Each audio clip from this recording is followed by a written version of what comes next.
desde todos los organizadores de este congreso, de toda la Universidad de Buenos Aires y de todos los participantes. En realidad estamos muy contentos que esté aquí con nosotros. El doctor Huertas, como ahí dice, es vicerrector de la Universidad Autónoma de Madrid desde hace 5 años, es doctor en Psicología por la Universidad Autónoma de Madrid y se desempeña como profesor titular de Psicología Básica desde 1991, trabaja como docente de posgrado, en cursos de posgrados, de maestrías, no solamente en España, sino en muchas otras regiones de Europa y de América Latina. Es muy leído entre los psicólogos, psicopedagogos, educadores de Buenos Aires. Esa es mi experiencia. Y muchos de sus conceptos son utilizados para líneas de investigación muy interesantes que se desarrollan en nuestro país. Y también sé que en Uruguay, donde es muy frecuente su asistencia a la Universidad Católica de Uruguay, según me comentan. Es un académico de prestigio y que ha dedicado muchísimos años a la investigación y a la formación de recursos humanos en profesionales no solamente de la psicología, sino de la psicopedagogía, de las ciencias de la educación y de muchos educadores universitarios y no universitarios que están interesados por el tema de la motivación en los contextos de aprendizaje y en el desarrollo cognitivo. Es autor de múltiples trabajos en revistas científicas y también de muchos libros muy leídos en Argentina. Son Motivación, Querer Aprender, Investigación y Práctica en Motivación, Emoción e Interacción en el Aula. Algo que me ha sorprendido gratamente es las líneas de investigación que ha desarrollado y que confluyen en sus actuales desarrollos teóricos. Ha realizado el doctor Huertas en sus inicios y después muchas investigaciones y conceptos teóricos sobre alteraciones psicológicas del desarrollo y ha dirigido proyectos de investigación y tesis doctorales sobre procesos de lectoescritura en braille, el desarrollo de la escolaridad de niños ciegos, los problemas de comunicación en las personas con sordera y ceguera y estudios sobre el desarrollo sociocomunicativo en personas con síndrome de Asperger y en niños con sorderas.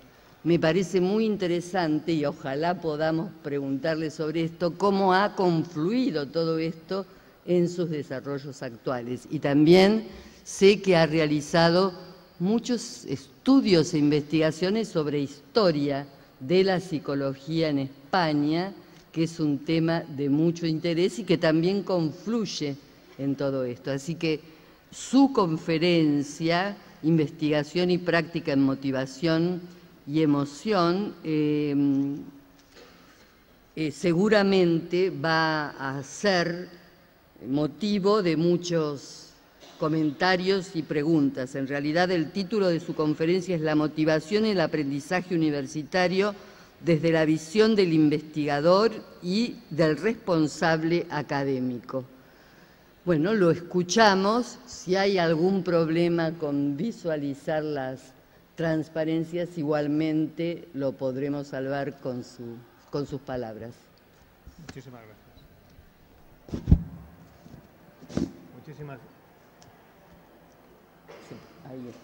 Muchísimas gracias, Nélida. Después de tus magníficas palabras, lo único que me queda a mí es empezar a ir defraudando poco a poco. Si me permiten, me levanto para poder animar el PowerPoint. Estoy encantado de estar aquí. Desde el 2006 o 2005 no venía a la Argentina, y volver a la Argentina y entrar en la UBA, pues es un reinicio bastante, por lo menos, apabullante. En un salón de actos de una facultad de medicina, más aún. Yo supongo que todos ustedes conocerán a Mr. Hyde y al Dr. Jekyll. Yo tengo una vida civil y también tengo una vida militar. Yo soy profesor universitario y también soy vicerrector. Y yo quiero mostrarles la delicia de la investigación y el horror de la gestión académica. Entonces voy a hablarles de una primera parte de unos resultados o una síntesis de resultados de trabajo que hacemos en la Universidad Autónoma sobre motivación, en este caso referido fundamentalmente al profesor y al estudiante universitario, y luego voy a comentarles algunos trabajos o algunos proyectos que tenemos en la Universidad Autónoma de Madrid para la innovación y la evaluación de la docencia del profesor universitario de cualquiera de las carreras. Y les voy a contar también como Mr. Hyde y Dr. Jekyll. Les voy a contar lo maravilloso de la investigación y las pegas que tienen esos resultados, y les voy a contar lo maravilloso de los proyectos de un vicerrector y la realidad tozuda cuando no se cumplen. Es decir, que vamos a tener una conferencia dramática y cómica. Voy a empezar desde el punto de vista del investigador y voy a empezar hablando de motivación en entornos de aprendizaje, que es hablar de querer aprender, si nos ponemos desde el punto de vista del estudiante, y es hablar de querer enseñar si nos ponemos desde el punto de vista del profesor universitario. Hay profesores universitarios que queremos enseñar. Sé que hay otros profesores universitarios que su afán por investigar es tan grande que le parece una tortura la clase que tienen.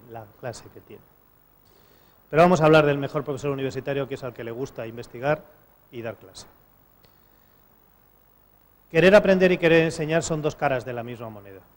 Es decir, en los años que llevo en esto, y por desgracia para mí, que eso no es un mérito, ya van por más casi 30, me he dado cuenta que cuando queremos hacer o investigar algo para los estudiantes, eso mismo que estamos haciendo y que estamos consiguiendo puede revertir como si fuese un espejo para los profesores. Les voy a poner un ejemplo.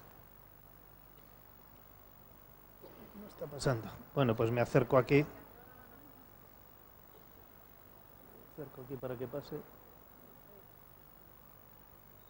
Ahí, y ahora a ver si ya funciona. Bueno, en motivación hay un grupo de teorías actuales que estudian los aspectos que tienen que ver con las cosas del querer, centrándose en lo que se han llamado las teorías de metas. Es decir, estudiar la motivación, estudiando principalmente qué es lo que se quiere conseguir, cuáles son las metas, el complemento directo de un verbo transitivo como es querer o desear o motivar. ¿Por qué trabajan o no trabajan los estudiantes? Pues esto es conocido, que podíamos resumir el por qué trabajan o no trabajan en un momento determinado los estudiantes en tres grandes orientaciones. La verde sería la orientación al aprendizaje, la orientación al resultado o la orientación a la evitación del fracaso, al miedo al fracaso, al miedo al reprobar. Lo que tenéis entre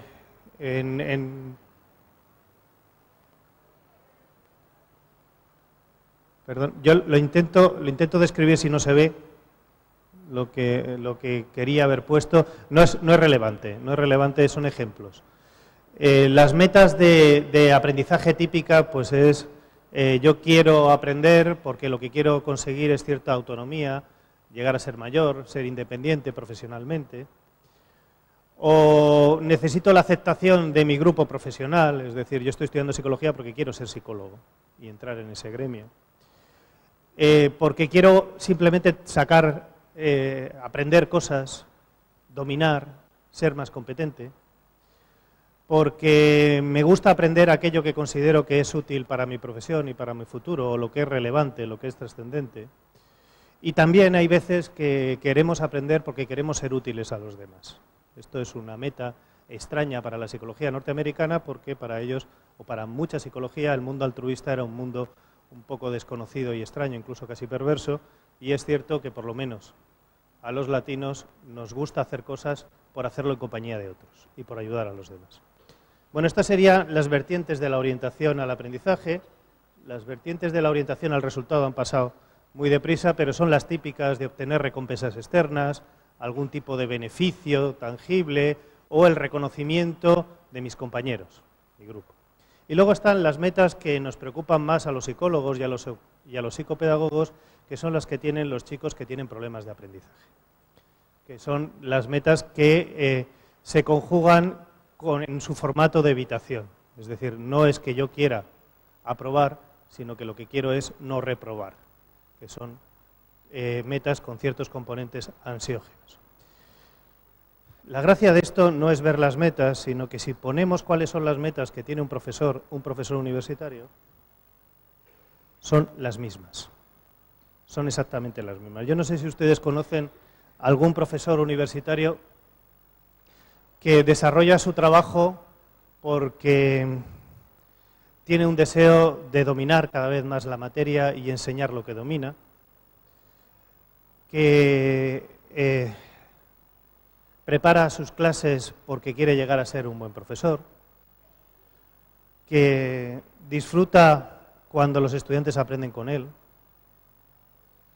que considera que además del programa que le obligan en la cátedra o en la asignatura, él del programa tiene que dar lo que considera que es relevante y útil, y que de alguna forma la labor docente es una labor de servicio público, es una labor que sirve para ayudar y para el crecimiento personal de unas criaturas entre 18 y 20 y tantos años. Pero también hay profesores, o veces en nuestro desempeño profesional, que nos movemos por orientaciones al resultado o al lucimiento, que son las equivalentes de nuestros estudiantes. A todos los profesores universitarios nos gusta nuestra profesión, pero nos gustaría ganar más por dar clase. Todos los profesores universitarios nos gusta subir en los tramos que tiene nuestra profesión, escalar, compararnos con los demás, obtener beneficios tangibles. Y todos los profesores universitarios también hemos caído alguna vez en nuestra historia en la orientación de evitación. Es decir, alguna vez nos ha ido mal en las clases y le hemos echado la culpa a los estudiantes. Alguna vez hemos caído en esa espiral un tanto depresiva de qué puedo hacer yo para no dar tan mal las clases. Es decir, las metas que tienen nuestros estudiantes son las mismas que tenemos nosotros. Y ahora voy a pasar por una revisión larga y estrecha de cuáles son los aspectos que la literatura de psicología de la motivación de los últimos 20 o 30 años ha comprobado de forma empírica y de forma aplicada, que son buenos procedimientos para conseguir que los estudiantes universitarios también, quieran aprender en las aulas. Como les digo, voy a hacer un repaso rápido de lo que yo considero que son los aportes más claros que ayudan a esto del querer aprender. Si hablamos de cómo tengo yo que diseñar las tareas para ganar el interés de mis estudiantes, pues lo más consolidado en la investigación dice que debería de organizar las tareas o en aquellas tareas que son complejas de entender o de gustar, debería organizarlas, ahora se ve mucho mejor. Me alegro, muy bien. Ya respiramos todos, yo también. Deberíamos diseñar las tareas de manera que sean abiertas, multidimensionales, con diferentes caminos entre ellas, que permitan, de alguna forma, que el estudiante también elija o crea que elige lo que tiene que aprender. La siguiente característica, ahí va, se voló al final. Ya ha terminado la conferencia. Muchas gracias a todos. Ahora que se ha solucionado. A ver. No, está más arriba. Por ahí. A ver.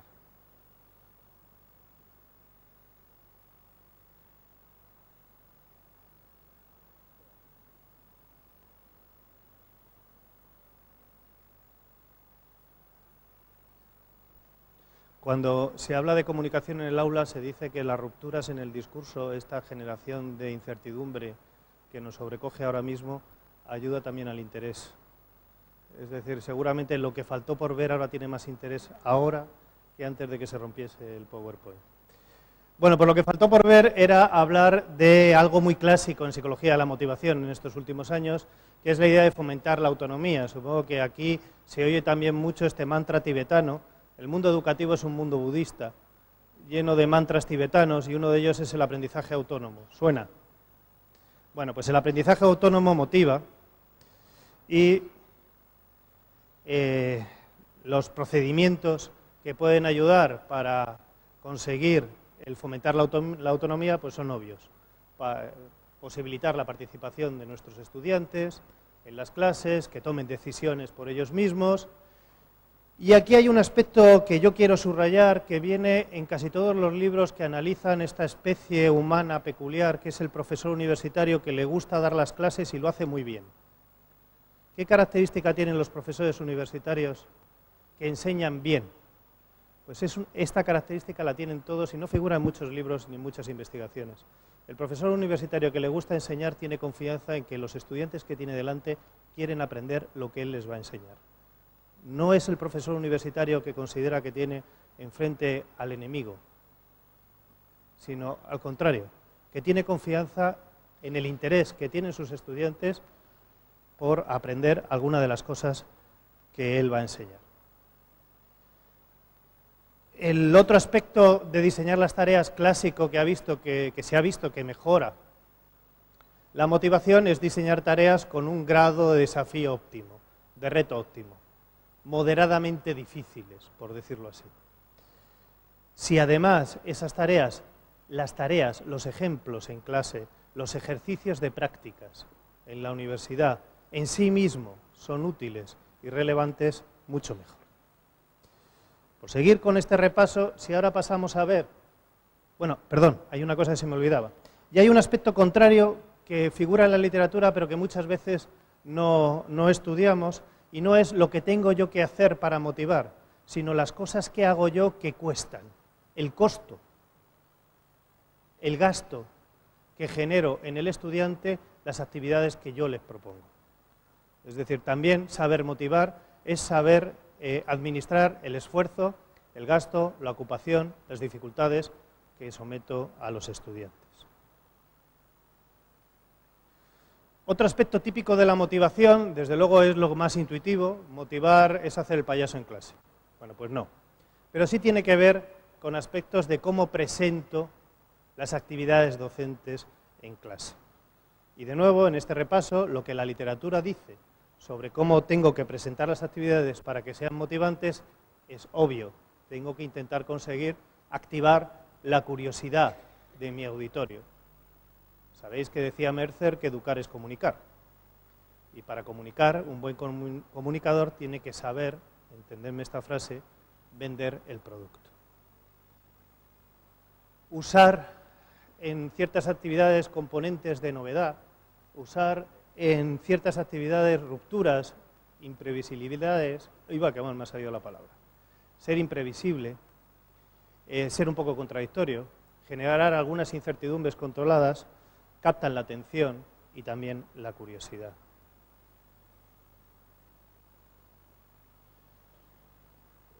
Es obvio, si educar es comunicar, hay que saber comunicar, y saber comunicar es algo que se aprende.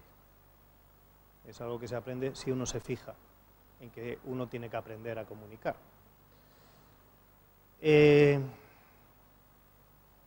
La claridad y la organización de la exposición es un aspecto clásico que casi no lo podíamos considerar como motivación, pero es evidente que ayuda a motivar. El usar emociones en clase, usar el humor, la fantasía, además de provocar rupturas que aumentan la curiosidad, relajan, crean un ambiente positivo y favorecen el recuerdo y la memoria. Usar una emoción negativa también favorece la atención, pero en esto hay que jugar con un poquito de delicadeza, por eso de tener algún criterio deontológico detrás. El tipo de discurso que usemos, y del tipo de discurso no solamente que sea cohesionado, claro y organizado, como decía, sino los ejemplos que ponemos. Hay mucho profesor universitario que considera que la ciencia es puro neuma y que poner ejemplos de la vida cotidiana es vulgarizar la ciencia. que explicar la química a través de procedimientos de la vida cotidiana, de la pasta de dientes, no es explicar química. Bueno, pues los datos de las investigaciones vienen a contradecir a los que piensan esto. El hecho de anclar con ejemplos la realidad científica que yo estoy exponiendo en clase clarifica al estudiante y capta el interés. Y de nuevo, enfatizar la utilidad, la relevancia de las tareas que tienen que estudiar o que tienen que realizar en las clases. Y en estos aspectos que se han demostrado que son prácticos para mejorar el querer aprender, la evaluación de los conocimientos es clave. Es clave. Evaluar, en el fondo, se define con los mismos parámetros que se define motivar. Motivar activa, da energía hacia un objetivo, y evaluar a un estudiante le activa, le da energía hacia un objetivo. Mucho profesor universitario no se detiene. Digo, cuando yo hablo de profesor universitario, disculparme, hablo del profesor universitario que conozco. Si estos ejemplos no tienen que ver con el profesor universitario de acá, perdonadme, pero no lo conozco tanto. Pero muchos profesores universitarios no se detienen a explicar cómo es la evaluación de su asignatura. Eso no va con ellos, eso el estudiante lo lee. Bueno, pues está no deteniéndose en un aspecto crucial para que el estudiante le interese la asignatura. En España, los estudiantes universitarios van a clase si quieren o tienen alguna obligación de hacer las tareas, pero cuando van a clase todos voluntariamente es el primer día de clase. Y el primer día de clase los estudiantes van a ver de qué va este profesor y, sobre todo, cómo me va a evaluar. Los modos de evaluación les pasa a los estudiantes y les pasa a los docentes. En aquellas instituciones universitarias, en la autónoma estamos empezando, que evaluamos la calidad de la docencia, el qué evaluamos y cómo evaluamos sesga las actividades docentes posteriores. Nos dicen qué es ser un buen profesor y, por contra, qué es un mal profesor. Pero si volvemos al caso de los estudiantes, me voy a detener en dos transparencias, en resumiros esto de los efectos de la evaluación en la motivación. ¿Qué hay que evaluar? Pues hay que evaluar el aprendizaje y lo que hace posible. O sea, nuestra función como profesores universitarios es dejar de ser imprescindibles. Nuestra función como profesores universitarios es que el estudiante termine la carrera y sea profesional. Y lo sea al año siguiente terminar la carrera y 30 años después, aunque la carrera y la profesión del año que terminó no se parezca en nada a la de hace 30 años. Es decir, nosotros estamos también obligados a enseñar las destrezas y las competencias suficientes para que ese profesional se actualice. En esta Facultad de Medicina, en los estudios de medicina, es clásico la idea de formación continua y de formación autónoma. Bueno, pues es clásico en cualquiera de las carreras.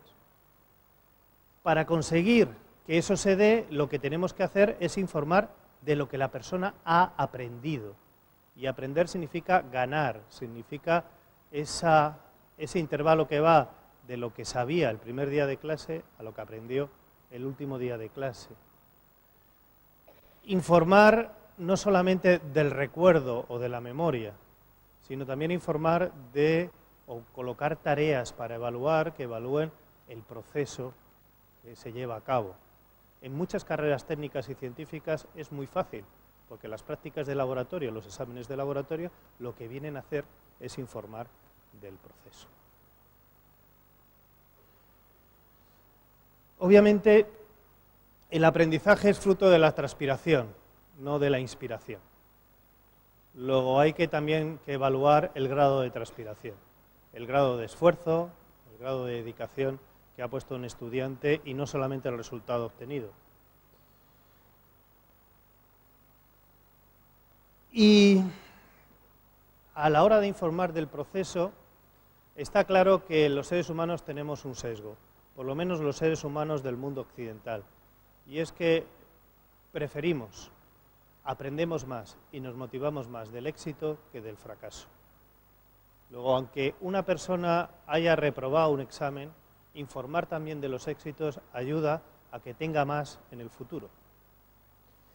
Y generar un sistema de evaluación que el evaluado se sienta seguro, más o menos objetivo, y que la corrección le genere la impresión de cierta equidad y justicia, es un aspecto que también motiva al estudiante y también motiva al profesor cuando el profesor es evaluado. ¿Cómo evaluar?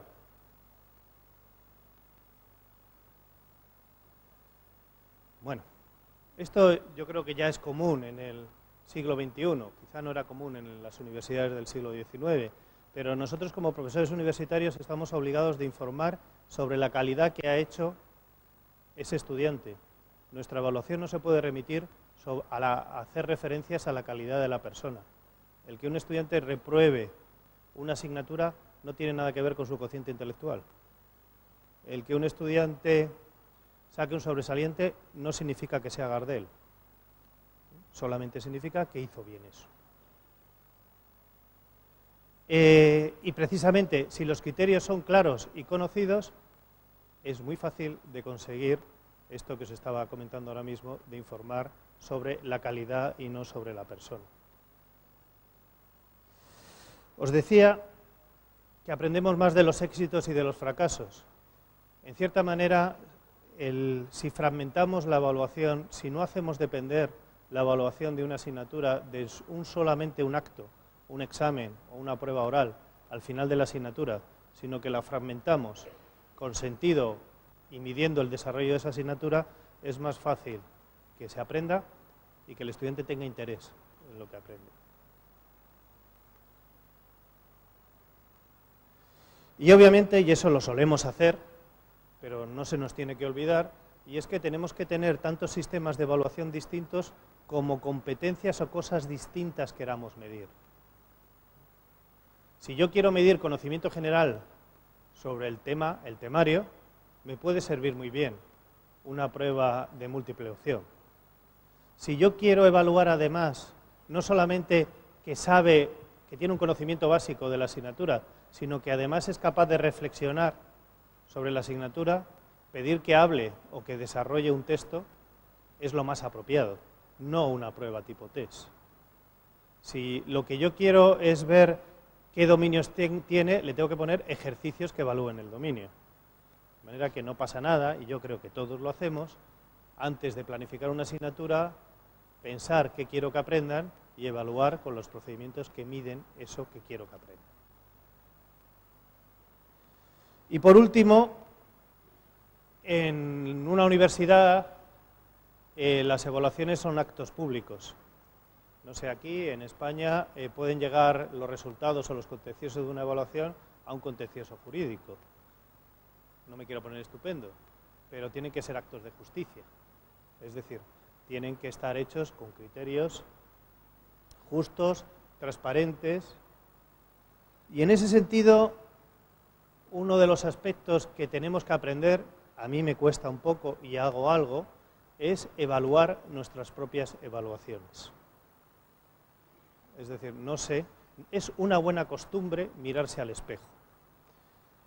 Yo tengo la suerte de que no hace falta mirarme al espejo porque me peino muy fácilmente.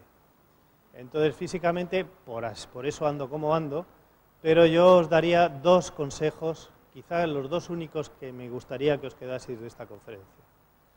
Grabaros una clase y escucharos.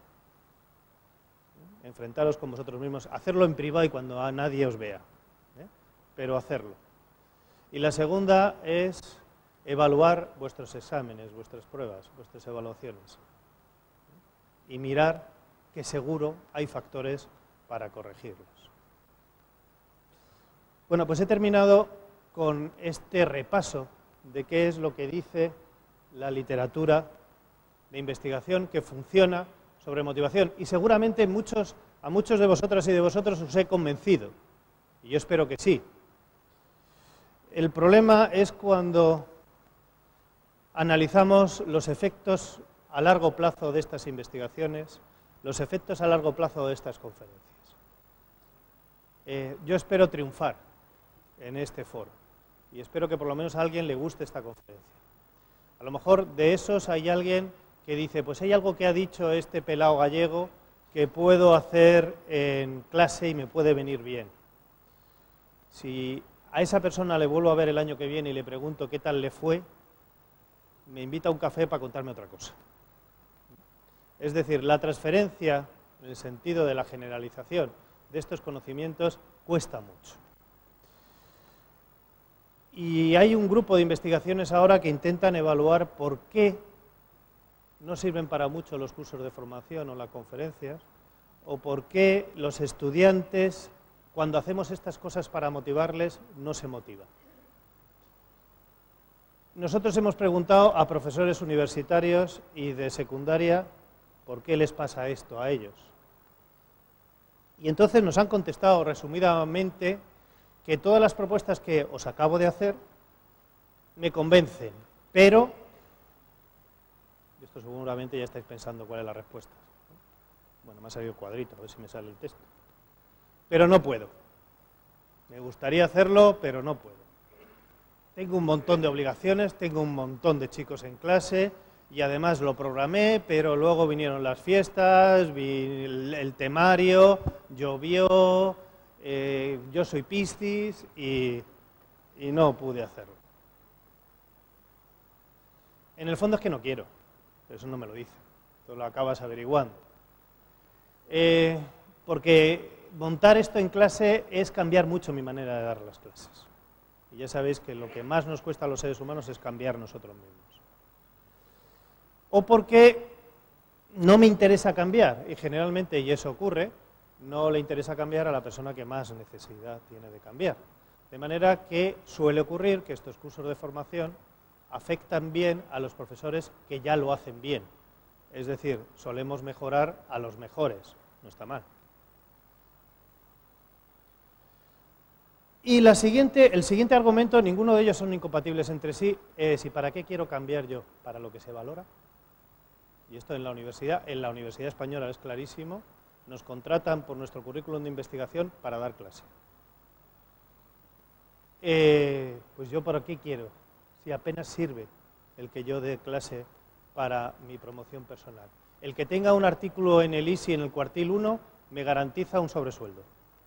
Pero el que dé bien un curso, la envidia de mis compañeros. Estoy exagerando, entenderme, ¿eh? Y además aquí en Argentina esto no pasa. Ahora le hemos preguntado a los estudiantes. Y le hemos preguntado a dos grupos de estudiantes. A los estudiantes que les van bien en los estudios. Es decir, los estudiantes, vamos a decirlo así por simplificar, que están motivados por el aprendizaje. Y les hemos dado toda esta lista de acciones que mejoran la motivación para el aprendizaje. Y les hemos pedido que nos las valoren, que nos digan qué les gusta y qué no les gusta de esta lista, que en teoría todo vale. La idea de estimular la curiosidad, la novedad, les parece que es una acción muy adecuada. La idea de remarcar la relevancia y la utilidad de una actividad también la valoran positivamente. Una cosa colateral y pequeñita, el uso de ejemplos y de imágenes, lo valoran muy positivamente los estudiantes. La cercanía del profesor, el sentir que el profesor es una fuente de recursos y no el que me va a examinar, lo valoran positivamente. La claridad de la organización del profesor, de la materia, es el aspecto que más valoran los estudiantes, el más clásico. Para eso no se necesita ser psicólogo de la motivación, es el que más valoran los estudiantes. Y los cambios en la evaluación no les gustan.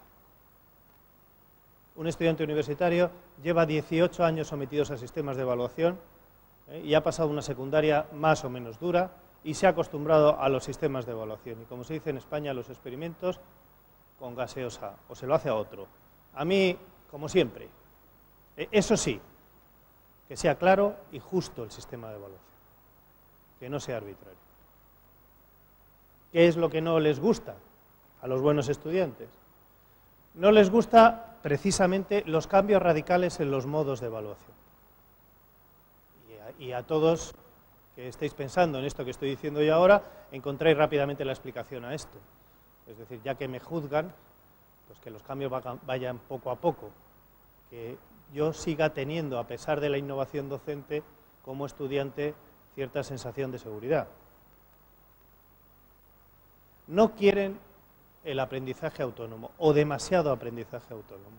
El ahí te quedas, ya eres mayorcito y aprende por ti mismo, cuando no sabe la carrera, pues le resulta un poco contradictorio. De manera que una de las prácticas entendidas cuando el aprendizaje autónomo está muy extendido en una asignatura, es que los estudiantes se copian entre sí. Y el primero que se atreve a hacer una tarea, todos hacen la misma. No les gusta, por mor de las innovaciones, hacer esfuerzos sin sentido. Hacer redacciones o trabajos en grupo en donde lo que yo aprendo, lo que yo puedo aprender en ese trabajo en grupo, lo consigo en menos tiempo haciéndolo yo solo. Y lo que no les gusta es ser sujetos de experimentos o de innovaciones educativas. Es decir, si algo se va a poner en práctica, que se sepa ya que vale y que funcione, y los cambios poquito a poco. Y si quieren hacer ustedes una investigación, váyanse a otro sitio.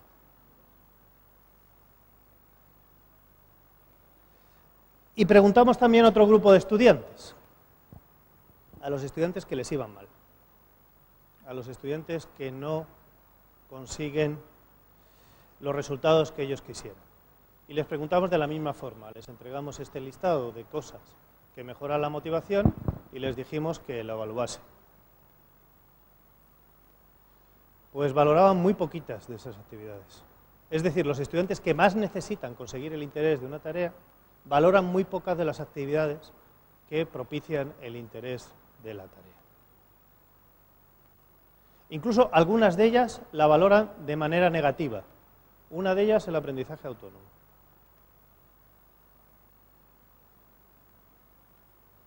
Los únicos cambios que consideran positivos son que el profesor se muestre cercano y en cierta manera afectivo, aunque sea el de química orgánica. Un sistema de evaluación que no lo deje todo a una prueba única, es decir, que genere en ellos alguna probabilidad de éxito. Cualquier actividad que haga el profesor que no ponga en riesgo su autoestima, que ya está mancillada. Ya sé que soy malo, no hace falta que me lo diga usted en clase.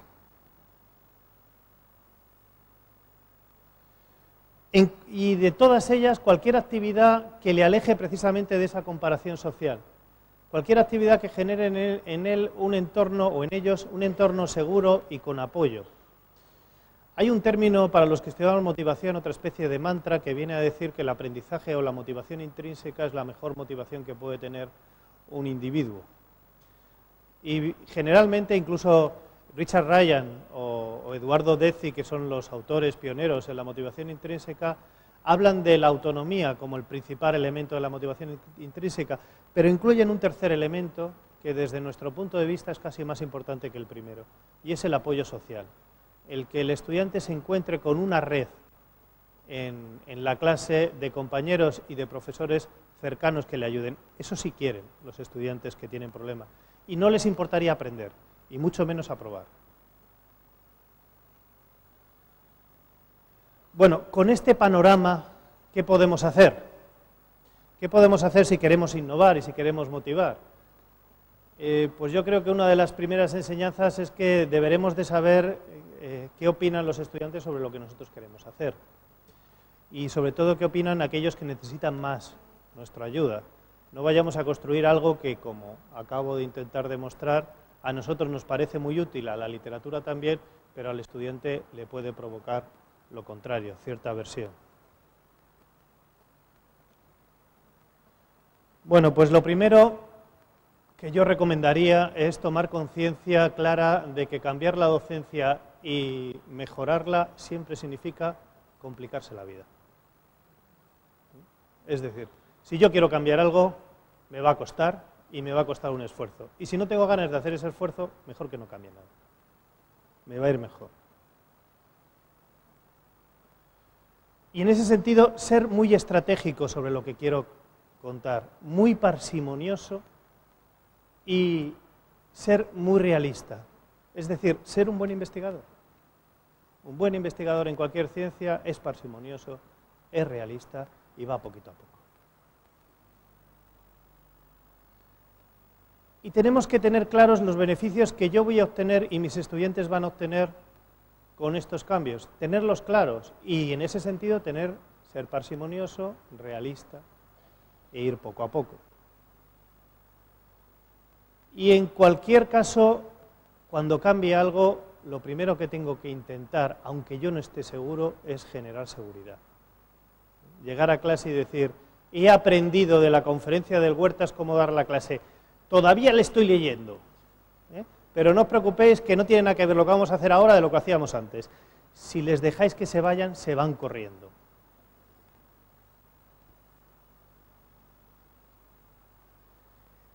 Y enseñar a afrontar los problemas desde ejemplos concretos, no de grandes teorías, ni grandes modelos, ni grandes discusiones teóricas. Desde la práctica de laboratorio, desde el ejercicio de problemas, desde la clase concreta del tema concreto.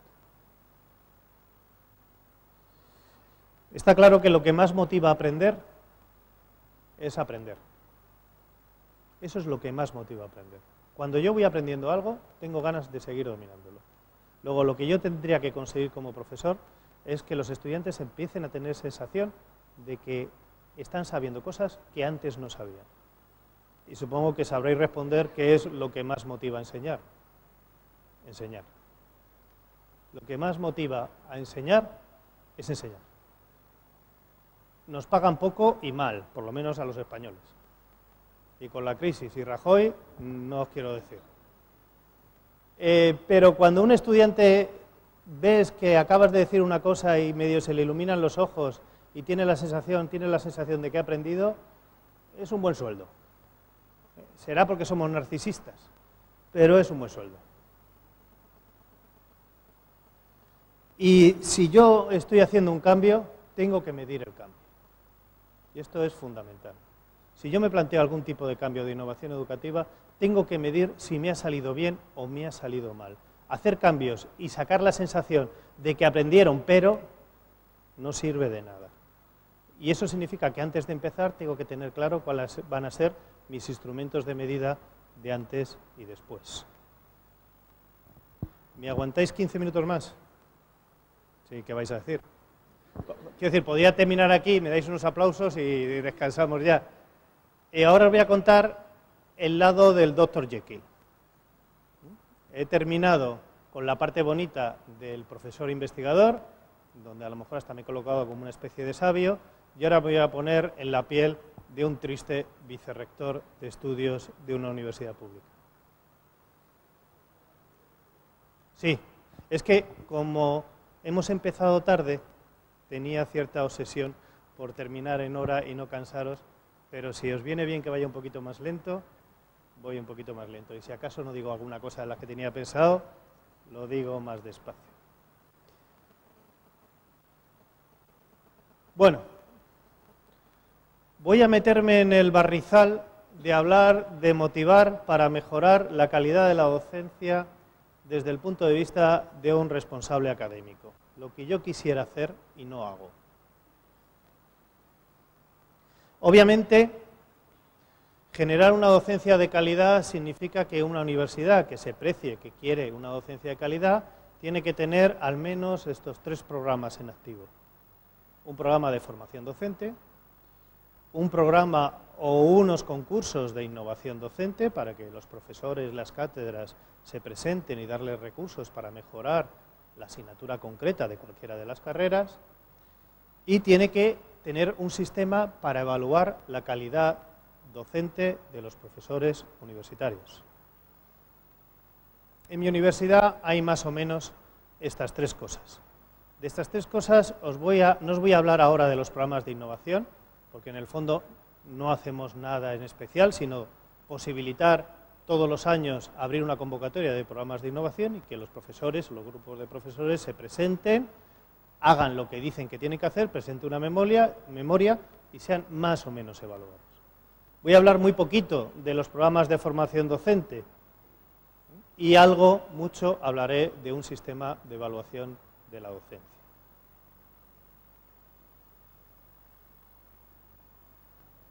Bueno, tenemos 3 programas de formación docente en la universidad, uno para jóvenes, fundamentalmente investigadores jóvenes que están haciendo la tesis doctoral, y lo que reciben son clases instrumentales preparatorias para el desarrollo de este proyecto de investigación. Tenemos un programa de formación inicial para los profesores doctores contratados que están empezando su carrera docente, y tenemos un programa de formación continua para los profesores permanentes de la universidad, es decir, profesores que ya están contratados, funcionarios del Estado y que en principio no les echa nadie de ahí hasta que llegó Rajoy. Entonces, sí se ha descubierto que es fácil que te echen. Bueno, mi universidad es una universidad, la Autónoma de Madrid, es una universidad fundamentalmente de investigación, también de docencia, pero es una universidad fundamentalmente de investigación. Tiene grupos de investigación muy potentes en el área de ciencias y en el área de medicina. No andamos mal en psicología, pero lejos de estas áreas. Es una universidad en donde la docencia en un primer momento parecía que estaba relegada, pero cuando empezamos con los cursos de formación continua nos dimos cuenta de algo que os voy a contar ahora, y es que un buen investigador también quiere ser un buen docente, si le damos los medios. Y aquí veis la participación, el curso pasado, de los profesores de mi universidad. En mi universidad hay 2.000 profesores. 2.000 profesores más o menos a tiempo completo, y luego tenemos profesores asociados que son profesores que trabajan fuera y vienen a dar algunas clases. Son 2.000. De esos 2.000, el año pasado pidieron participar 755. Esos 755 pidieron más de un curso porque las solicitudes fueron 3.700. Al final no teníamos capacidad nada más que para ofrecer 95 cursos, que se llenaron todos, 653 horas. En los años que llevamos con este programa, que solamente es de 2006 hasta aquí, veis la evolución de solicitudes de los jóvenes, de los que están en formación inicial y de los seniors contratados. Que de 2.000 soliciten 1.000 y poco de esos a lo largo de 2 cursos académicos es una buena ratio. Pero voy a hablar de la evaluación de la docencia y voy a hablar desde el punto de vista de una universidad de investigación. En una universidad fundamentalmente de investigación, la docencia y la investigación se retroalimentan, por muchas razones. Porque quien ha construido cierta parte del conocimiento enseña muy bien las competencias de ese conocimiento que ha construido. Un buen investigador no tiene difícil ser buen docente, por lo menos de lo que ha construido él. Y porque las capacidades para ser un buen docente se parecen a las mismas de las capacidades para ser un buen investigador. Tener un pensamiento analítico, sintético, crítico, tener cierta capacidad de resolver problemas y saber comunicarse.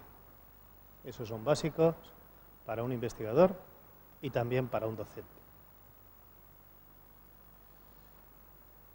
Y para investigar, todos sabemos que tenemos que tener nuestro conocimiento actualizado y tener revisiones del último artículo, del último paper, de la última revista.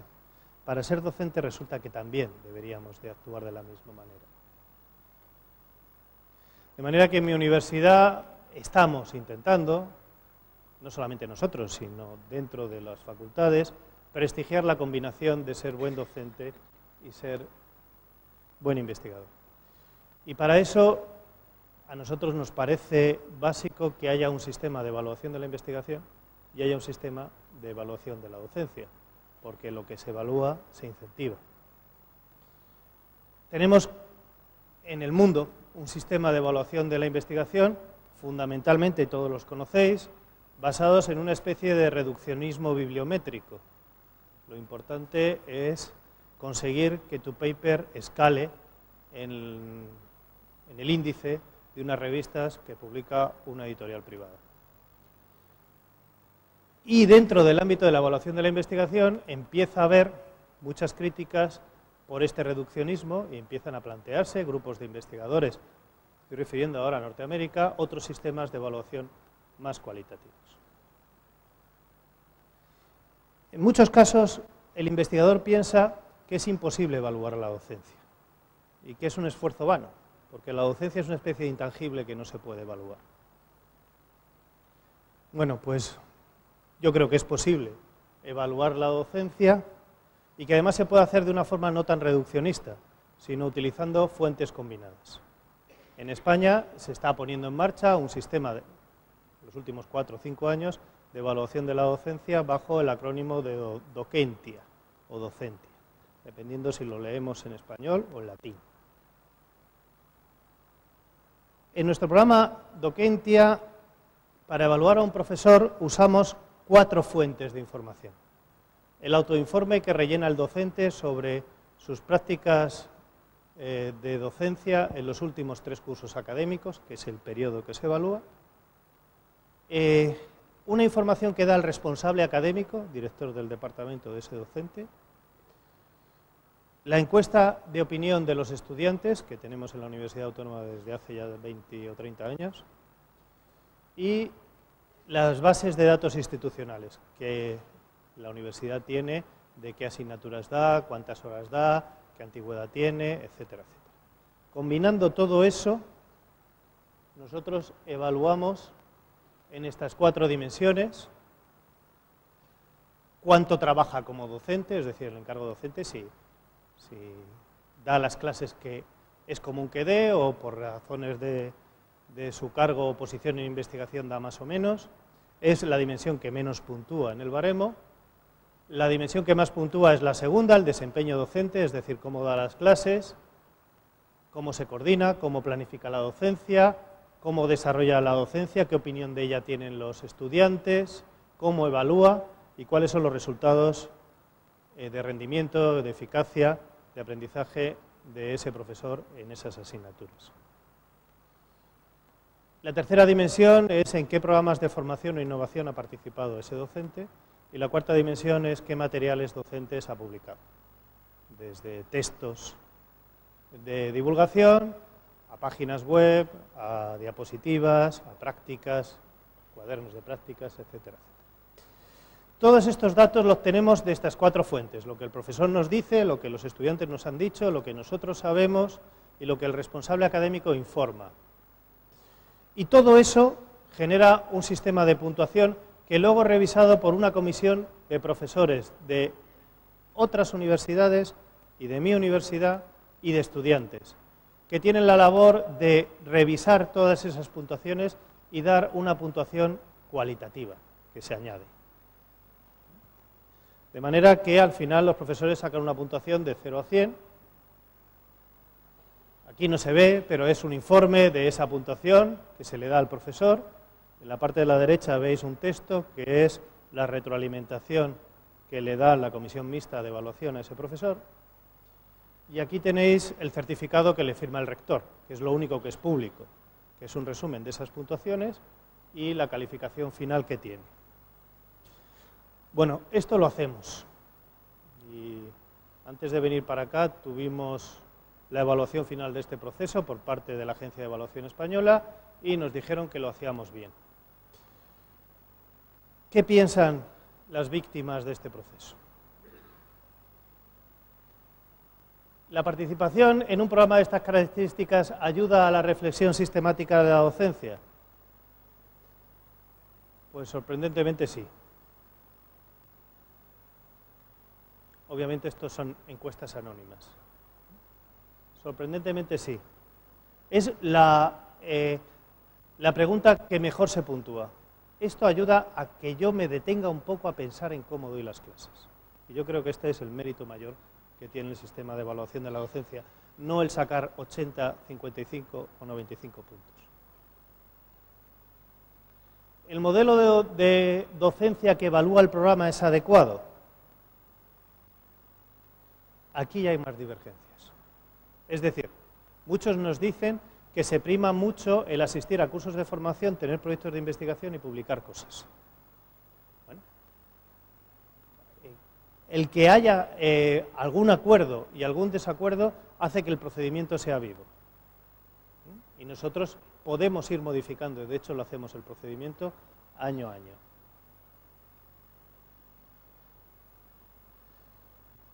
¿Cómo podemos hacerlo mejorar? Bueno, pues podemos introducir mejoras más o menos instrumentales. Esta es la última transparencia para vuestra tranquilidad. Es decir, ya termino y casi cumplo el horario. Como por ejemplo, pues evaluar también a los profesores no permanentes de la universidad, que es un conjunto de profesores, unos 500 en medicina, por ejemplo. Porque claro, todos los asociados clínicos que trabajan en hospitales también son docentes de los últimos años clínicos. O los otros 500 que tenemos en el resto de las carreras. Mejorar el sistema para que la plataforma informática, al meter los datos, no cueste una tarde como cuesta ahora mismo. Y mejorar el sistema de recogida de información, que el profesor no nos tenga que contar tantas cosas de lo que hace porque nosotros ya lo sepamos. Pero voy a cambios más importantes. Yo creo que un cambio importante es seguir simplificando, pero sin llegar al reduccionismo de los artículos de impacto. Pero los dos cambios más importantes es conseguir que en nuestra universidad este sea el sistema que se use para determinar si un profesor es bueno, regular o medio pensionista.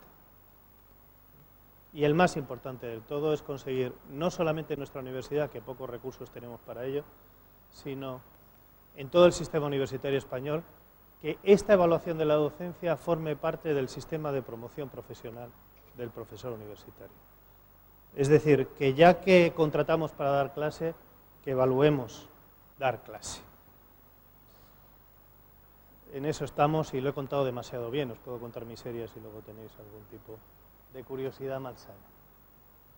Bueno, en definitiva, que si lo que más motiva a aprender es aprender y a enseñar es a enseñar, a mejorar es mejorar o tener la sensación de que uno mejora a pesar de que cada año se cumpla un año más, y intentar valorar porque lo que queremos valorar, porque lo que no valoramos se devalúa, y yo creo que esta es una razón de la caída en desgracia en muchas universidades de la docencia frente a la investigación. Y siento haber ido tan rápido y a lo mejor tan denso. Muchas gracias.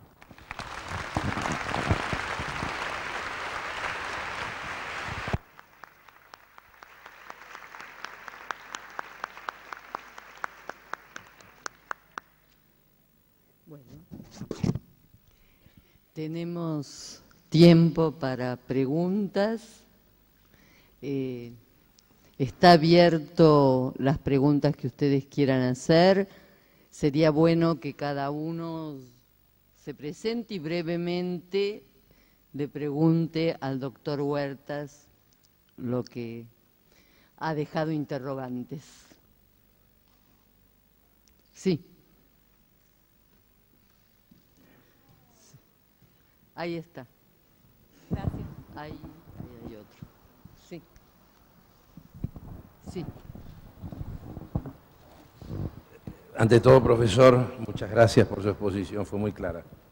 Soy el profesor Guillermo Misraji, profesor titular en las facultades de Derecho de la Universidad de Buenos Aires, de la Universidad de Belgrano y de la Universidad de San Andrés, en grado y posgrado. La Universidad de Buenos Aires creo que tiene una situación que yo todavía no termino de comprender después de 30 años de docencia. El profesor titular, por lo menos en nuestra facultad, no tiene obligación de dar clases. Si bien está comandando una cátedra, y usted muy bien señaló que la docencia es investigación y docencia. Aunque el titular investigue, si no hace docencia, queda en una suerte de éter teórico. Ese es el primer problema que tenemos en nuestra universidad y que no termino de comprender. Yo soy profesor titular y sigo dando clases y tengo más comisiones que cuando era adjunto. El otro problema que no entiendo es el límite de edad. El límite de edad que tienen las disposiciones universitarias de Buenos Aires es 65 años. Pero esto está puesto en 1918, cuando los 65 años de 1918 no son los 65 años del 2013. Y el otro tema es el tema de los concursos. Para poder, no estoy en contra ni a favor de los concursos, me pongo en el medio. Pero los concursos tienen que existir y terminarse. Hay facultades como la de filosofía, por ejemplo, que hay concursos eternos o mucha gente no concursa o no puede o espera. Es una suerte de, si tenemos los concursos, es una suerte de respeto al profesor que pueda concursar y sea lo que nosotros llamamos acá profesor ordinario o regular. ¿Qué opina de estos tres temas, profesor? Bueno, no me puedo meter en asuntos internos y menos sin conocer mucho, pero yo te voy a dar mi opinión en general sobre cada uno de los tres. A ver, yo creo que una universidad solo de investigación no es una universidad, es un instituto de investigación. Y está muy bien que haya institutos de investigación. Curiosamente, los institutos de investigación tienen un problema muy serio. Los buenos institutos de investigación, que necesitan estudiantes para hacer la tesis doctoral. Entonces, los buenos institutos de investigación les gustaría tener estudiantes. Eso es curioso. Y sinceramente, ahí yo sí soy un poco radical. Si ponemos el nombre de universidad, el apellido es investigación y docencia. ¿Puede haber universidades solamente docentes? Sí, pero bueno, ya los considero en otro orden también. Nosotros nos podemos jubilar, el profesor funcionario, el titular español, nos podemos jubilar a partir de los 65 años. Antes teníamos el límite en los 70, ahora Rajoy nos lo ha puesto en los 72. No hace falta que lo ponga más lejos. Y tenemos una figura que es la del profesor emérito. La del profesor emérito es un profesor que está jubilado, pero que puede seguir participando en la docencia y en la investigación. La edad compagina más la investigación que la docencia, también dependiendo qué tipo de docencia, porque docencia de doctorado o de máster es una docencia en grupos pequeños que no es tan cansada como primero de carrera. No conozco cuál es el sistema de contratación de profesores aquí, lo que se dilata o no. Yo conozco el sistema de contratación español, no se dilata porque los ejercicios se publican, se hacen un día, hay baremos. Lo que sí me he querido quejar, y creo que todos lo habéis escuchado, es lo poco que pesa en esos baremos la experiencia docente y la calidad de esa experiencia docente.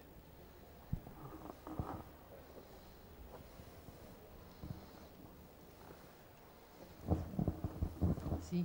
¿Otras preguntas? Sí, yo tengo una. Mucho gusto. Yo soy investigador en psicología educacional, por tanto me toca un poco la investigación de la psicología de la motivación en la psicología educacional. Me genera algunas contradicciones, no menores, lo que tú dices. Claro, cuando nos tocamos en nichos de investigación que en algunos momentos toman diferentes líneas. Y esto te quiero, digamos, voy a salir de la idea que planteaba acá el decano. Básicamente mi pregunta va por lo siguiente. A ver, yo tengo la impresión, hace mucho rato de mi formación doctoral, que efectivamente ha habido una jerarquización disciplinaria de la psicología respecto de la práctica educativa, cuestión, digamos, ya bien discutida por Colli, colaborador, Emilio Sánchez en la Autónoma, Rosario Cubero en la Autónoma, que tiene que ver con esta idea lógica de jerarquización epistemológica. La psicología dice que las personas se motivan o aprenden de determinada manera, por tanto, hacemos las cosas de esa manera para que las personas aprendan y se motiven de esa manera. Primer aspecto. También la psicología ha dicho, yo puedo tomar diferentes conocimiento psicológico y mezclar y generar una práctica educativa. Cuestión también no menor que provoca muchas tensiones a la hora de poder explicar la práctica educativa. Y por último, yo creo que ahí echo de menos en tu presentación la idea de el nivel de avance de la psicología educativa respecto de dar un vuelco y estudiar. Yo voy a esto porque tú nombraste a Mercer, investigador de inglés, el análisis de los discursos. Y de ahí creo que hay un avance interesante desde el punto de vista de la psicología educativa para poder mirar qué pasa en la práctica educativa desde el punto de vista del análisis de la interacción, de la actividad conjunta, ¿ya? Y ahí nos hace mirar el fenómeno del contenido, del profesor, de la práctica, de lo que hacen los estudiantes mientras interactúan aprendiendo un determinado contenido. Y ahí creo que el escenario de la investigación en psicología educativa todavía es muy rudimentario. Es muy rudimentario. O sea, no menor, es por algo que la psicología de la actividad toma en estos momentos justamente estos análisis de interacción en el aula para poder recién comenzar a explicar cómo aprenden los participantes en un proceso de interacción al interior del aula específicamente, y no de cualquier proceso, porque es distinto. Entonces, ahí echo de menos, y creo que tu postura, de alguna otra manera, es muy jerárquica, por así decirlo, desde el punto de vista epistemológico, para tomar determinado conocimiento psicológico, para explicar, en este caso, la motivación y la práctica educativa. Siento que lo entiendo desde el punto de vista que tú estás metido en la psicología motivacional, no en la psicología de la educación. Por eso te hago, y ¿sabes por qué te hago la pregunta? Además, porque creo que hay grupos muy potentes también investigando esto en España, entre esos César Cólico, Laura Ore, Rosario Cubero, Emilio Sánchez, y ahí echo de menos, no he visto otras conferencias, pero echo de menos una aproximación importante que debiera aparecer, pero también en las otras conferencias del Congreso. Solo eso. Muy bien, estoy de acuerdo. Quiero decir, básicamente cuando uno prepara una conferencia cuenta una cosa, puede contar otras. Yo he contado la conferencia con la moraleja que quería contar y comparándola, y he usado el recurso del nivel de análisis individual que es muy propio de la psicología. Yo conozco a Emilio, a Javier Ubiña, a César, y yo tengo un par de trabajos sobre gramática del discurso. Quiero decir que también estoy completamente de acuerdo, y también hay otros trabajos que lo que intentan es ver no cuáles son las claves de que las teclas que puede tocar un profesor para mejorar al individuo, sino el interjuego que se establece en la interacción. Lo que pasa es que eso no lo he contado hoy, porque no venía bien con la moraleja. Y no lo he contado tampoco hoy porque hay que contarlo más despacio y, como tú dices también muy bien, las metodologías e incluso los enfoques están menos maduros que estos, porque son más complejos.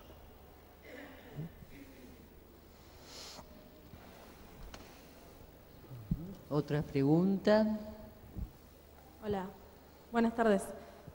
Yo soy acá. Sí, te veo. Es que tengo un problema en la vista. Tengo un problema en la vista es en Istanbul y enfoco mal de lejos. Y luego, además, acabo de llegar de España y tengo un globo que no me veo. Yo soy investigadora del CONICET y jefa de trabajos prácticos con dedicación exclusiva en embriología aquí en medicina. Y mi pregunta es si, bueno, primero muchas gracias por la charla, para mí fue muy interesante. Si estos sistemas de evaluación docente y estos procesos de formación docente continua o inicial tuvieron ya repercusiones sobre el desempeño de los alumnos, es decir, los alumnos aprenden mejor, tienen mejor desempeños en los exámenes, tienen los docentes mejores calificaciones por parte de los alumnos luego de toda esta implementación. Algo sabemos y todavía no hemos sido capaces de hacerlo bien. Algo sabemos en el sentido de que llevamos muy poquito tiempo con este sistema, tenemos ya personas que se han presentado 2 veces al sistema de evaluación. Es decir, que fueron evaluadas en torno a 2006-2007 y han sido evaluadas este año. En la mayoría de los casos han mejorado sus puntuaciones, ellos. Y mejorar sus puntuaciones ellos significa que también han mejorado las encuestas de los estudiantes porque son parte de esas puntuaciones. De los 100 puntos hay 37 que tienen que ver con diversas preguntas que responden los estudiantes sobre la opinión. Lo que no hemos todavía diseñado, y es muy oportuna tu pregunta, sistemas para ver si el cambio se produce realmente en el aula. Lo que sí hacemos en los programas de formación docente es que quien asiste a estos cursos pueda acabar haciendo un trabajo fin de carrera, por decirlo así, que consiste en proponer un sistema y llevarlo a cabo, y medirlo. Y luego sostenerlo. Lo que suele ocurrir con eso es lo mismo que os contaba. Los que hacen un programa de esos y lo hacen bien, producen cambios, pero en la mayoría de las ocasiones se pierde con el tiempo. Eso también es cierto. Sí, hay otra pregunta. Sí, Juan lo Antonio, escuchamos. Soy Andrés Barrado. La pregunta la hago como subsecretario académico de la Facultad de Farmacia y Bioquímica. nosotros hace tiempo tenemos un sistema de evaluación del proceso de enseñanza. Es decir, más que nada es una evaluación que en este momento únicamente hacen los estudiantes. Y es una evaluación numérica. Es decir, los alumnos ponen un 2, si las clases se comienzan con puntualidad, si conocen el programa cuando comienzan las clases, si, bueno, si se desarrolla todo el programa. Es decir, hay una serie de preguntas, que son una cantidad, que los alumnos puntúan sin ningún problema. Es decir, ellos califican de 0 a 10 sin ningún tipo de problemas. Yo, la pregunta que te quería hacer, como hubo, pero el único, digamos, ítem que evaluamos es, el único ítem que tenemos sobre el proceso de enseñanza es justamente, o de calidad educativa, es el aporte que hacen los alumnos, la encuesta a los alumnos. Nos faltan, evidentemente por lo que tú has dicho, nos faltan otros 3 aquí, ¿no? Quería saber si, como vos en un momento hablaste del tema de que era cualitativo, quería saber si cualitativo se refería a categorías, si había puntajes. Te cuento. Antes, ¿me dejas que cuente lo que hay entre tú y yo? ¿Cómo no? Sí. A ver, una de las cosas más fantásticas que me ha pasado en la vida, de verdad, es cuando Andrés estuvo en la Universidad Autónoma y le interesaban las cosas de motivación y lo que hizo fue ponerse en las clases de primero. Es decir, que fue un alumno de primero mío. Hay que tener mucho valor para hacer eso, ¿eh? Para ir a primero y luego para ir a mis clases, pero sobre todo para ir a primero. A ver, nosotros tenemos una encuesta que los estudiantes evalúan al profesor, a la asignatura y al curso. Y entonces, como tenemos mucha tradición de encuestas, hemos reducido los ítems a 9, nada más. De manera que son, por decirlo así, ítem clave, que cada uno mide una cosa distinta y así no cansamos a los estudiantes. Y luego el otro añadido, lo que hace la comisión mixta de profesores es simplemente leer toda la información que hay sobre ese profesor de cada una de las fuentes, leer los resultados cuantitativos, leer lo que el profesor ha escrito también, que ha dado lugar a esas puntuaciones, y hacerse una idea en su conjunto. Y en cada una de las dimensiones añadir puntuación a ese profesor. Corregir, por ejemplo, incongruencias que pueden existir, porque puede existir que un profesor tenga en 3 asignaturas muy buenas encuestas y en una muy mala. Si luego ves el conjunto de cosas, pues puede deberse esa mala a razones pues coyunturales de esa asignatura o de ese curso y, por lo tanto, darle un poco más de puntuación para corregir esa incongruencia. Eso es lo que hace. Podrían evaluar a los profesores y tener unas entrevistas con ellos, pero en la práctica no se hace. Estas comisiones de evaluación son 13 personas y estamos evaluando cada año a 100 o 200 profesores. Se hace en un mes. Tenemos un sistema más o menos ágil, pero pesa el sistema. Sí. Hola, ¿qué tal? Yo trabajo en la Facultad de Agronomía acá de la Universidad de Buenos Aires y me pareció muy interesante la exposición y me da un poco de curiosidad el hecho de que estuvimos durante la mañana, la primera conferencia era sobre el aprendizaje profundo y el aprendizaje superficial y cómo pueden estas evaluaciones discriminar la enseñanza profunda de la enseñanza superficial, si uno puede ser un docente superficial o un docente profundo. No estaba llegando de España y no he podido estar en la conferencia, pero me voy a remitir a unas teorías de psicología de la persuasión muy clásicas que hablan de cuando una persona adquiere un conocimiento profundo o superficial de la cosa, que tiene que ver también con la motivación. Y eso tiene que ver, es algo que estaba comentando también antes de la conferencia, con si los profesores oyésemos lo que los estudiantes dicen de nuestras clases, aprenderíamos mucho. Cuando un estudiante te dice, ¿qué tal la clase? Bien, divertida. Bueno, eso es superficial.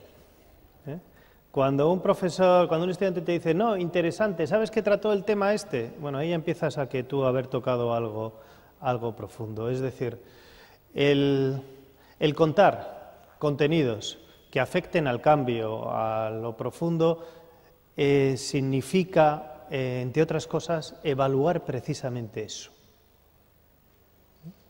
Quiero decir, aquí, para responder a tu pregunta, es básico cómo evalúas. Si tú lo que quieres es que las personas sepan comprender la ley de la gravedad, plantéale problemas y retos que demuestren que lo ha comprendido. Si tú lo que quieres es evaluar algo profundo, no lo evalúes evaluando contenidos memorísticos y superficiales. Porque si tú lo evalúas evaluando los contenidos memorísticos y superficiales, los estudiantes, antes de que tú empieces a explicar algo, lo único que te van a escuchar es lo que ellos necesitan para probar. No sé si me explico.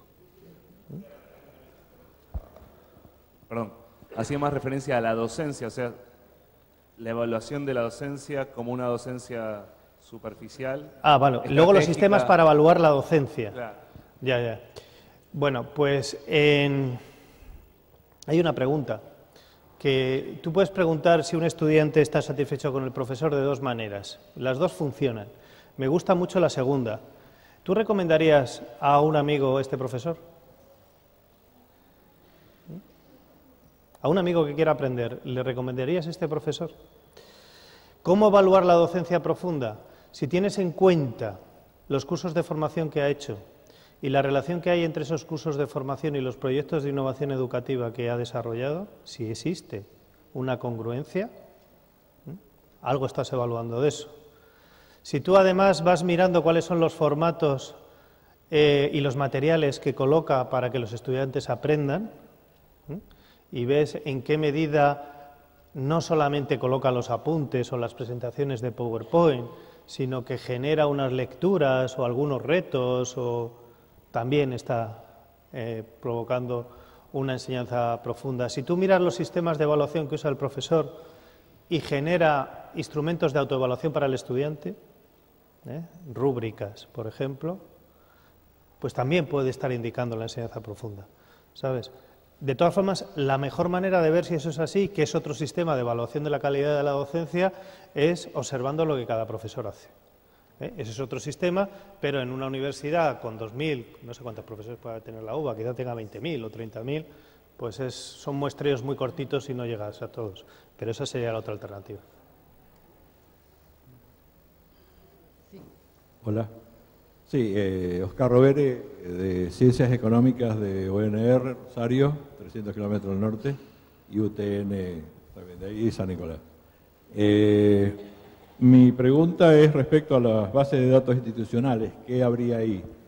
Al margen de eso, comento que a veces he pasado así evaluaciones de los alumnos, en algunas veces de finales de curso, ya fuera de la evaluación para que no estuvieran condicionados, y en general la cuestión de mayores y menores notas de los alumnos tenía una bastante alta correlación con las notas que ellos venían trayendo a lo largo de su carrera. O sea, a mayores notas, ¿no? Una cosa relativa, pero bueno, se ve que No, es el la efecto, devolución era general, no conmigo, sino en general, ¿no? es el viejo efecto Pigmalión. Es decir, que los que trabajan en el mundo de educación lo saben, que luego no funciona tanto como parecía en Pigmalión, pero bueno. A ver, las bases de datos institucionales. El ideal que nosotros tenemos es que a principio de cada curso todo profesor universitario de la Autónoma tenga en la intranet de la Autónoma conocimiento de lo que la institución sabe de él. Es decir, usted tiene encargados para este curso académico esta asignatura en este grupo con este horario, esta otra asignatura con este grupo con este horario. De usted tenemos estas encuestas con estos resultados. Y de usted sabemos que asistió el curso pasado a estos cursos de formación, que participa en estos proyectos de innovación y que ha publicado estos libros. Tiene un mes para validar esos datos y en el momento que usted ha validado esos datos, la institución los usa sin pedírselo a usted de nuevo. Lo que ahora tenemos son algunos de esos datos, pero en el autoinforme del docente tiene que ratificar si es cierto que dio la clase que él sabe que dio. ¿Me explico? Esto agilizaría mucho el sistema de formación. La Universidad Politécnica de Valencia, allí en España, claro, son ingenieros, lo tienen demasiado automatizado. Bueno, pues llegar a eso sería a lo que yo me refería con bases de datos institucionales. Juega, o sea, nosotros llamaríamos burocrático. ¿Juega también la cuestión de tardanzas, llegadas tarde, ausencias ahí, anteriores? No, o sea, es el responsable académico. el que informa sobre eso. Es el responsable académico el que informa sobre los cumplimientos o no cumplimientos de sus obligaciones. Pero no juega a ningún lado. No, porque nosotros teníamos antes la pregunta en la encuesta de si el profesor llega puntual o hace lo que dice hacer, y es una pregunta muy poco fiable. Es decir, correlaciona mucho con satisfacción del estudiante. Es decir, si el estudiante no te ve bien, considera que no eres puntual, aunque lo hayas sido todos los días. Entonces es mejor no preguntarlo. Conozco un caso. Gracias, muy amable, muy bueno. Quería decir que hay 2 preguntas más y con eso terminamos las preguntas del día de hoy, doctor Huerta.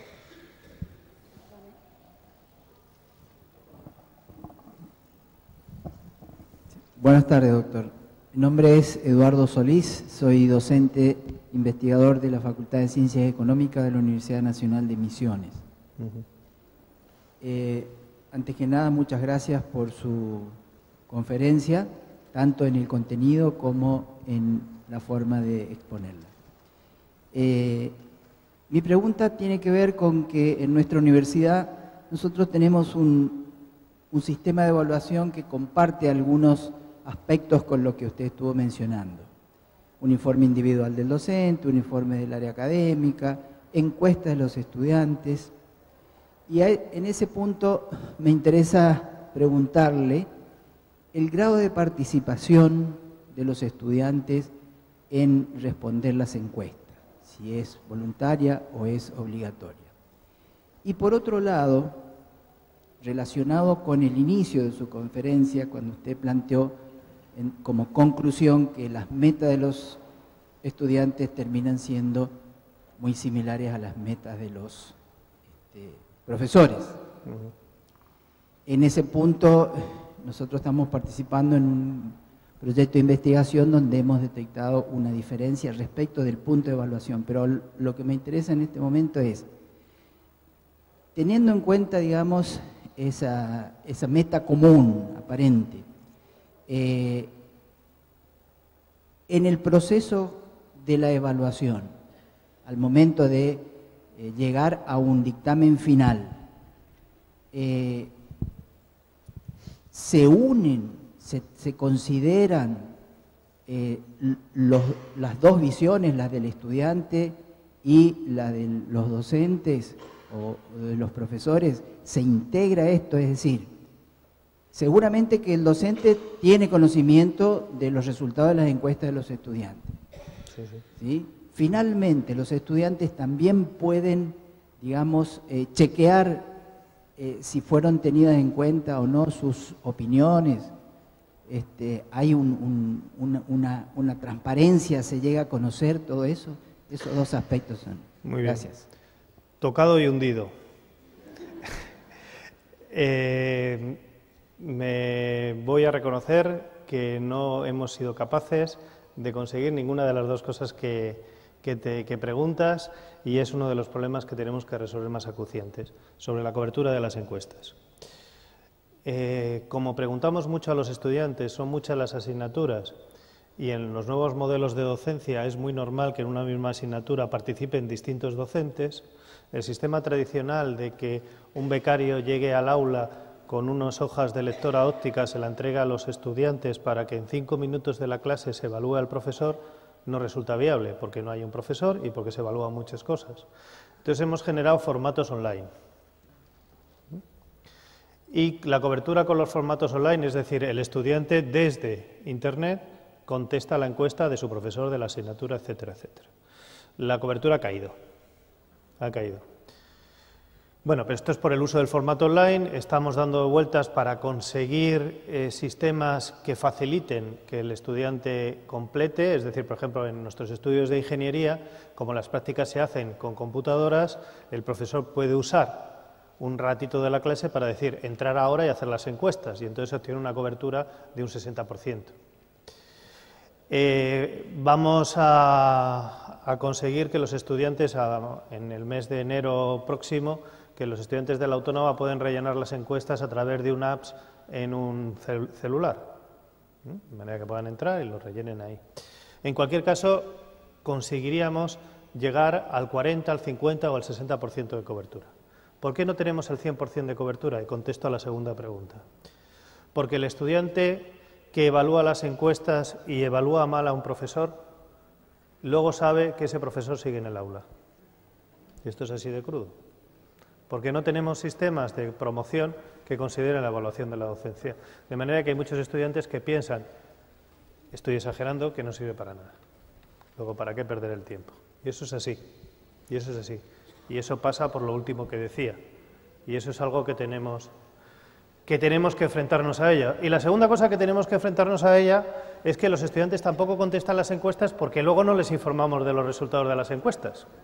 Nosotros informamos de los resultados de las encuestas del curso y llevamos 2 años informando de los resultados de las asignaturas, de las encuestas, a los estudiantes les llega en su cuenta de internet los resultados de las encuestas de las asignaturas que han participado, siempre y cuando en esa asignatura haya más de un docente. Cuando yo he planteado en mi Consejo de Gobierno la posibilidad de informar a los estudiantes sobre los resultados de los profesores, me he topado con algunos de derecho alegando leyes de protección de datos, que son ciertas. Pero tenemos también una ley universitaria que dice que la evaluación y la mejora es obligación de la institución. Y ahí tenemos una discusión sobre qué artículo, lo simplifico mucho y perdóname, está antes en la Constitución española, si la educación o la protección de datos. Tenemos muchas resistencias por parte de profesores a que sus estudiantes sepan los resultados que han sacado las encuestas y estamos en esa pelea. Yo creo honestamente que deberíamos de hacerlo público, por lo menos de aquellos profesores que quieran que sus datos sean públicos. Pero en ese pantano estamos. Claro que sí. Sí, en ese pantano estamos y no sé si saldré, no sé si lo conseguiré, no creo. Bueno, la última pregunta. Buenas tardes, soy Zulema Beltrami, soy abogada, docente del CBC, y ante una pregunta, la primera pregunta que se le hizo, lo que quiero es, como hay mucho público que es nacional y extranjero y que participa, soy secretaria gremial de ADUBA, que auspicia el Congreso, quiero manifestarle y aclararle algunos ítems que no fueron manifestados claramente porque el Estatuto Docente de la Universidad de Buenos Aires claramente establece cuáles son las funciones y roles de cada uno de los docentes que participan en él, con lo cual los docentes titulares y con categoría de exclusivos tienen la obligación de dar clases e investigar. Eso por un lado. Con lo cual los ayudantes de primera solamente tienen la función de colaborar en las instancias de los trabajos que se realizan dentro del aula. Eso por un lado. A diferencia de ustedes, nosotros hemos tenido el logro, hace pocos años atrás, de que los docentes universitarios que cumplían 65 años, las mujeres 60, para jubilarse, hemos conseguido una ley que se nos equipara a todos los docentes de la Universidad de Buenos Aires a poder quedarnos 5 años más en actividad académica sin importar si somos regulares o no regulares, solamente esto se le daba la oportunidad a los docentes exclusivos.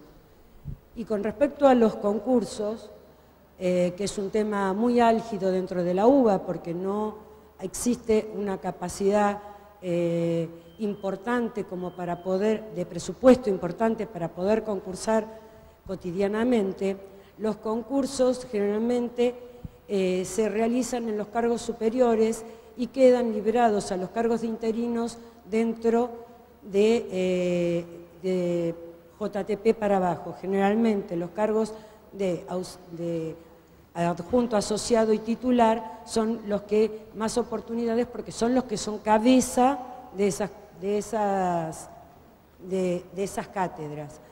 No estoy de acuerdo con respecto a esto, soy la secretaria gremial, obviamente que no estoy de acuerdo con esto. Otra cosa que se comentó aquí es el tema de los concursos internos de cátedra. No existen los concursos internos de cátedra, no son válidos para la UBA, son formas de dejar adentro o afuera a un docente dentro de una cátedra, pero como valor institucional los concursos internos de cátedra no tienen valor. Sí tienen valor al punto de internamente si no estoy decidido a quién tomar como docente, ponerlo o no cuando tengo que elegirlo, lamentablemente, por un currículum. Nada más, quería aclarar esto porque esta falta de información me da la sensación de que si no quedaba siendo auspiciante de esta conferencia, para que ustedes no se lleven una mala impresión sobre los temas que se han hablado. Gracias, muy amable, y muchas gracias por participar en este concurso. Muchas gracias a ti, muchas gracias. Doctor Huertas, quiero agradecerle, me parece que realmente surgió el debate y me parece fundamental en su segunda parte, aunque hay tantas cosas para preguntarle, todo lo que usted habla del programa de docencia y de formación docente y de evaluación, porque nos hemos detenido en la evaluación y no hemos visto la formación, que me parece que es un aporte que en otro momento podremos hablar.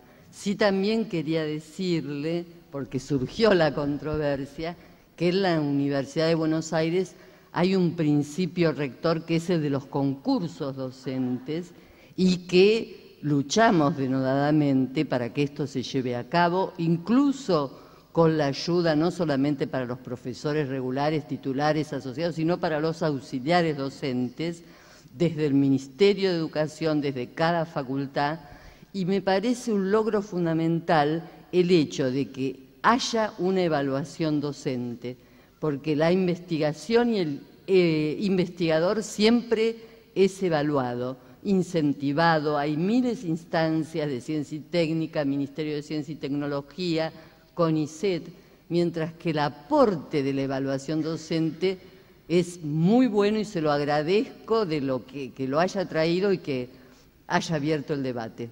Además, quiero entregarle el diploma de su conferencia y un pequeño recuerdo de la Universidad de Buenos Aires.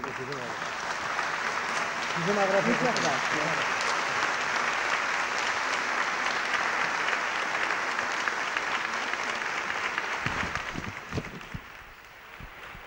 Hasta aquí compartimos entonces la conferencia La motivación y el aprendizaje universitario desde la visión del investigador a la del responsable académico, a cargo del profesor Juan Antonio Huertas de la Universidad Autónoma de Madrid, con las presentaciones de la decana de la Facultad de Psicología, la profesora licenciada Nélida Cervone. Los invitamos a la próxima conferencia aquí en el Aula Magna, que se va a ofrecer a partir de las 18:30, los desafíos de la educación superior en el contexto internacional actual, a cargo del profesor Marco Antonio Rodríguez.